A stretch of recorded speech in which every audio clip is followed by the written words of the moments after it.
So friends, आज की हमारी पहली फ्रेजल वर्ब होगी स्टैंड आउट। स्टैंड आउट का क्या मतलब है, ये समझने से पहले आप इस एग्जांपल को देखो ताकि मैं आपको बहुत अच्छे से समझा पाऊँ। यहाँ पर ये कह रही है कि अगर तुम पार्टी के लिए ये सूट पहनती हो तो तुम दूसरों से अलग दिखोगी।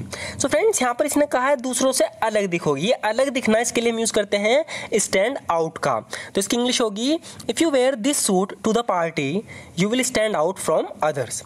If you wear this suit to the party you will stand out from others. यानी अगर तुम पार्टी के लिए ये सूट पहनोगी ना तो तुम दूसरों से अलग दिखोगी। मैं मतलब कहना चाह रही है कि तुम दूसरों से ज़्यादा अच्छी दिखोगी, दूसरों से ज़्यादा बेहतर दिखोगी। तो इसके लिए हम यूज़ करते हैं स्टैंड आउट का। चलो इसके कुछ और एग्जाम्पल देख लेते हैं ताकि अच्छे समझ पाएँ। यहाँ पर ये कह रही है कि यही बात तो तुम्हें अलग बनाती है, यानी कि दूसरों से अलग बनाती है तुम्हारी यही बात तुम्हें। इस इंग्लिश में बोलेंगे this thing stands you out. This thing stands you out, यानी यही बात तो तुम्हें दूसरों से अलग बनाती है। This thing stands you out. यहाँ पर ये किसी से कह रहा है कि तुम्हारी सफ़ेद ड्रेस हमेशा तुम्हें भीड़ से अलग बनाती है। यानी कि जब कोई सफ़ेद ड्रेस जिसके बारे में बात कर रहा है, अगर वो सफ़ेद ड्रेस पहनती है तो दूसरों से अलग दिखती है भीड़ में भी। तो इस इंग्लिश में बोलेंगे, कहना चाह रहा है कि your white dress always make you stand out in a crowd. Your white dress always make you stand out in a crowd, यानी तुम्हारी सफ़ेद ड्रेस हमेशा तुम्हें भीड़ में अलग बनाती है, अलग दिखाती है। नेक्स्ट फ्रेजल वर्ब होगी friends stand up for. Stand up for का मतलब होता है खड़ा होना, किसी के सपोर्ट में खड़ा होना, किसी के लिए बोलना। इसके लिए हम यूज़ करते हैं स्टैंड अप फॉर का। तो इस एग्जांपल से समझेंगे। यहाँ पर ये अपने छोटे भाई से कह रहा है कि तुम्हें अपने लिए खड़ा होना सीखना होगा।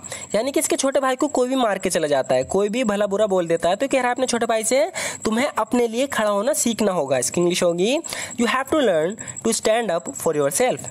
You have to learn to stand up for yourself, यानी तुम्हें अपने लिए खड़ा होना सीखना होगा। अपने लिए खड़े होने में कुछ भी गलत नहीं है। There is nothing wrong with standing up for yourself. There is nothing wrong with standing up for yourself, यानी अपने लिए खड़े होने में कुछ भी गलत नहीं है। यहाँ पर ये किससे कह रही है कि तुम एक बार मेरे लिए खड़े हुए थे, मैं तुम्हारा ये एहसान कभी नहीं भूलूंगी।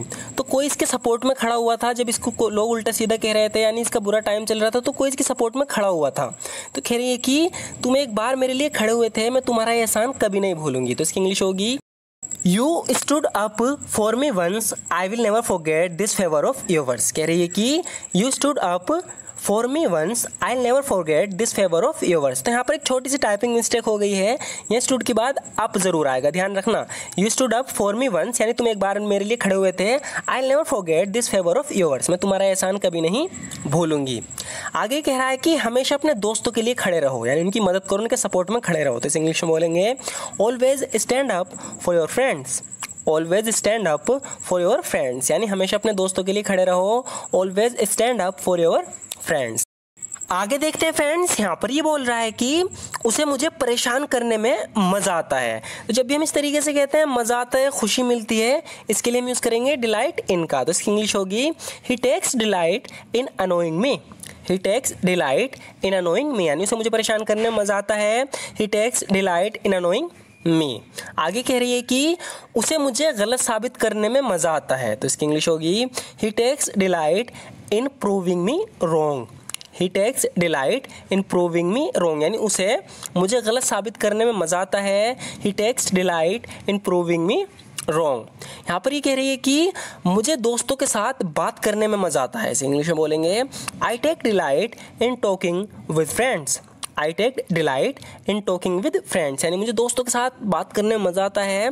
आई take delight in talking with friends. यहाँ पर ये कह रही है, यहाँ पर ये as a phrasal verb use हुआ है। कह रही है कि जब मैं कोई गलती करती हूँ तो मेरे भाई को हमेशा मुझे बताने में मज़ा आता है, यानी मेरी गलती मुझे बताने में मज़ा आता है। इस इंग्लिश में बोलेंगे my brother always delights in telling me when I make a mistake.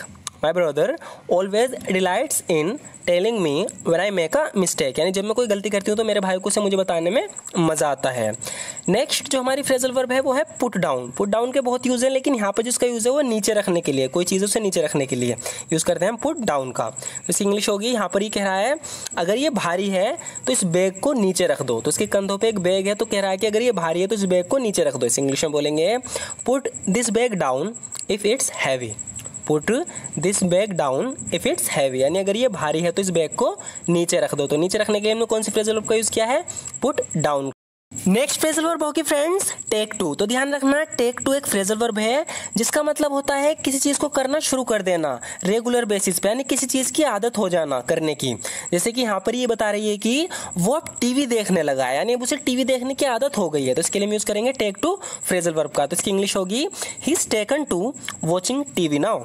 He is taken to watching TV now. तो ध्यान रखना है टू के बाद भी वर्ब के साथ आईएनजी लगेगी। He is taken to watching TV now, अब उसे टीवी देखने की आदत हो गई, यानी वो टीवी देखने लगा है। जैसे कि यहाँ पर ही कह रही है अब वो शराब पीने लगा है, यानी कि वो पीने लगा है। इस इंग्लिश में बोलेंगे now he is taken to drinking. Now he is taken to drinking, यानी अब वो पीने लगा है, यानी उसे पीने की आदत अब हो गई है। यहाँ पर कोई इससे कह रहा है कि तुम्हें सुबह उठने की आदत डालनी चाहिए। तो इस इंग्लिश में बोलेंगे you should take to waking up in the morning। you should take to waking up in the morning, यानी तुम्हें सुबह उठने की आदत डालनी चाहिए। you should take to waking up in the morning। यहाँ पर जो हमारी नेक्स्ट फ्रेजल वर्ब है वो है कूल डाउन।